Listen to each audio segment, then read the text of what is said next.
আমরা অনেক সময় আল্লাহ সুবহানাহু ওয়া তাআলার কাছে অনেক প্রয়োজনীয় জিনিস চাই এবং সেটা যখন আমরা পাই না তখন আমাদের কাছে ডিসঅ্যাপয়েন্টিং লাগে, হতাশ লাগে। আপনাদেরকে একটা উদাহরণ দিই। এই যে দেখতেছেন ধান এখানে কেউ একজন বপন করে রাখছে। এখন মার্কেটে যদি হঠাৎ ধানের কেজির দাম বেড়ে যায়, অর্থাৎ ধরেন 1000 টাকা হয়ে গেল কেজি, তখন কি এই কৃষক এই ধান কেটে বাজারে নিয়ে বিক্রি করতে পারবে?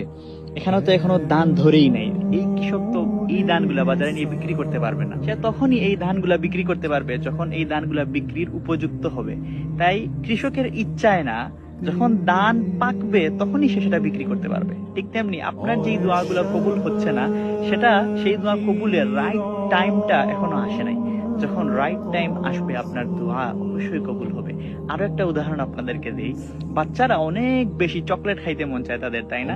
এখন একজন বাচ্চা যদি আপনার কাছে অনেক বেশি চকলেট খাওয়ার জন্য আবদার করে, আপনি কি অনেক বেশি চকলেট তাকে দিবেন? দিবেন না তো, কারণ আপনি জানেন এই চকলেট তার স্বাস্থ্যের জন্য ভালো না। কিন্তু সেই বাচ্চাটা সেই জিনিসটা বুঝবে না, তা সে চাইবে বারবার তাকে যেন বেশি করে চকলেট দেওয়া হয়। কিন্তু আপনি জানেন এটা তার দাঁতের জন্য খারাপ, আপনি সেই চকলেট তাকে বেশি করে দিবেন না। আপনি ততটুকুই দিবেন যতটুকু তার স্বাস্থ্যের জন্য ভালো। আর আল্লাহ তো বলেন ইন্না রাব্বাকা হাকিমুন আলিম, আল্লাহ সব বিষয়ে সবার থেকে বেশি ভালো জ্ঞান রাখেন।